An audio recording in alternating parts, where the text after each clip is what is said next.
पाकिस्तान पहले दिन ही से नाशुकरों और अल्लाह की इस अजीम नेमत के मुनकिरों का यरगमाल बना रहा है। जी चाहता है फैज़ अहमद फैज समेत उन तमाम शायरों की नज़में, गज़लें और गीत भारत के शहरों की इन जली हुई मुसलमान बस्तियों के बाहर जोर जोर से सुनाऊं और कहूं कि वो तुम्हारे ही भाई थे जो कायद आज़म मोहम्मद अली जिन्ना की पुकार पर लब्बैक कहते हुए एक ऐसी सरजमीन की जानिब चल पड़े थे जो आज उनके लिए जाए अमन है और उस वक्त एक जाए पनाह थी। उन्हें बताऊं कि हमारे यहाँ सुबह आजादी के नाम पर हमारे शायर फैज अहमद फैज ने जो ये लिखा था, ये दाग दाग उजाला, ये शब गुज़ीदा सहर, वो इंतजार था जिसका ये वो सहर तो नहीं।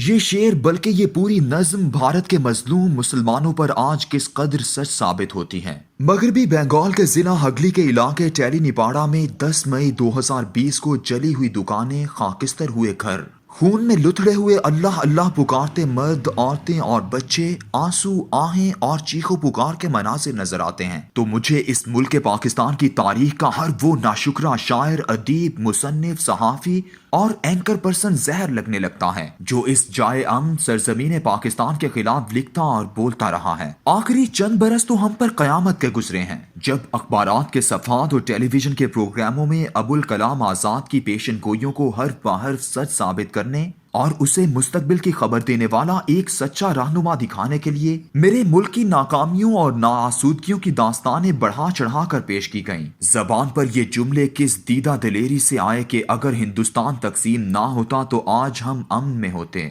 मेरे कबील के वो लोग जो इस मुल्क से, इसके नजरिए से, इसकी असास से और इसके ला इलाहा इल्लल्लाह वाले तशख्खुस से मोहब्बत करते हैं, क़याम पाकिस्तान से अब तक ये जहर में बुझे फिक्रे सुनते चले आए हैं। यही फिक्रे 50 साल पहले मशरिकी पाकिस्तान में एक मंसूबे के साथ आम किए गए थे। उन्हें मजलूमियत, लाचारी, बेआसरापन और इस्तेहसाल के मंजरनामे दिखाकर आग बगूला किया गया। उनके सामने भारतीय समाज की रंगीनियों और कसीरुल मज़ाहिब हम आंगी की झूठी तस्वीरें पेश करके गुमराह किया गया तो बेचारा बंगाली मुसलमान इस फरेब में ऐसा आया कि भारतीय अफवाज को मसीहा तसव्वुर करने लगा। फिर वो एक दिन इस जाए अमन पाकिस्तान से अलहदा हो गया और उसने अलहदा वतन बना लिया। मगर मेरे मुल्क का ये नाशुक्रा और झूठा दानिश्वर आज भी हमें इस बांग्लादेश के खुशहाली की खुशकुन तस्वीरें दिखाकर गुमराह कर रहा है। ये कैसी खुशहाली है कि इस बांग्लादेश के 1.5 करोड़ शहरी नाजायज तरीके से सरहद पार करके भारत में चंद हजार की नौकरियां करने पर मजबूर हैं, बल्कि इस कदर मजबूर हैं कि कत्ल हो रहे हैं लेकिन वापस बांग्लादेश में नहीं जा पा रहे।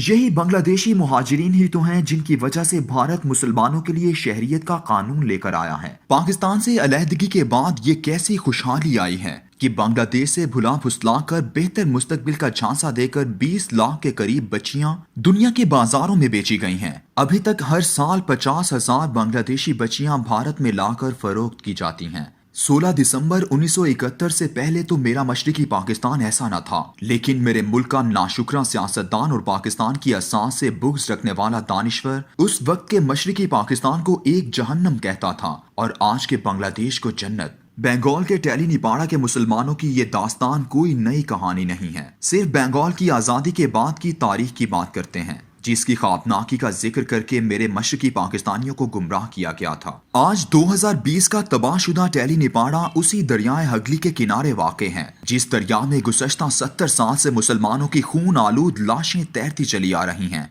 कलकत्ता का 1964 किसी को याद है जब मुसलमानों के घरों और दुकानों पर हमले शुरू हुए, लूट मार की गई, 100 से ज्यादा मुसलमान शहीद कर दिए गए और 438 शदीद जख्मी हुए थे।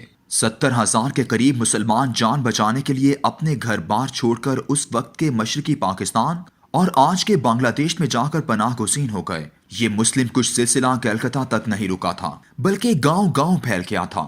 फौज बुलानी पड़ी और फौज ने 58,000 मुसलमानों को हिंदुओं के बढ़ते हुए हुजूम से नजात दिलाई। अभी तक मशरिकी पाकिस्तान जाए पनाह थी कि वहां जाकर इत्मीनान का सांस ले सकते थे, लेकिन जब यही मशरिकी पाकिस्तान बांग्लादेश बना तो वहां के बंगाली इस ख्याल में गुम थे कि अब तो हम नस्ल, जबान और जमीनो तहजीब के हवाले से एक हो चुके हैं तो चलो वहां किस्मत आजमाई करते हैं। बेचारे बांग्लादेशियों ने बेहतर मुस्तकबिल के लिए भारत मुंतकिल होना शुरू कर दिया। لیکن جیسے ہی ان مسلمانوں کی تعداد بھارت میں تھوڑی محسوس ہونے لگی تو 1983 میں نیلی کے مقام پر ہندو گنڈوں اور بلوانیوں نے بنگلہ دیش سے آئے ہوئے ان مسلمانوں پر حملہ کر دیا، جن میں سے 1800 سے زیادہ مسلمانوں کو باقاعدہ چھریوں سے ذبح کیا گیا۔ اس فساد کے بارے میں کہا جاتا ہے کہ یہ دوسری جنگ عظیم کے بعد کسی علاقے میں ہونے والی سب سے بڑی قتل و غارت تھی، اس لیے کہ ذبح کیے جانے والوں میں سے اکثریت عورتوں اور بچوں کی تھی۔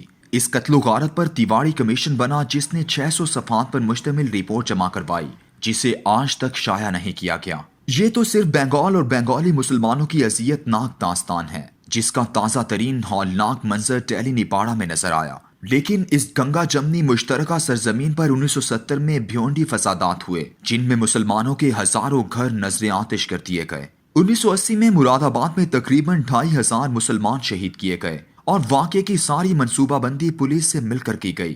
1988 میں بھاگلپور کے شہر میں 1000 مسلمان قتل کر دیے گئے۔ بھاگلپور کا واقعہ جو رام مندر کی تعمیر کی تحریک شروع ہونے کے بعد پہلا واقعہ تھا۔ 22 مئی 1987 کو میرٹھ شہر میں آرمڈ کانسٹیبلری کے 19 جوان 42 مسلمانوں کو ٹرک پر سوار کر کے لے گئے، مراد نگر کے قریب جنگلوں میں لے جا کر مار دیا اور لاشیں نہر میں پھینک دیں۔ بابری مسجد کے انہدام کے بعد 1992 کے بمبئی فسادات میں 900 مسلمان شہید کیے گئے، اور نریندر مودی کی وزارت اعلیٰ کے دوران 2002 کے گجرات کا قتل عام تو ایک عالمی سطح کی دہشت و بربریت کا سانحہ ہے۔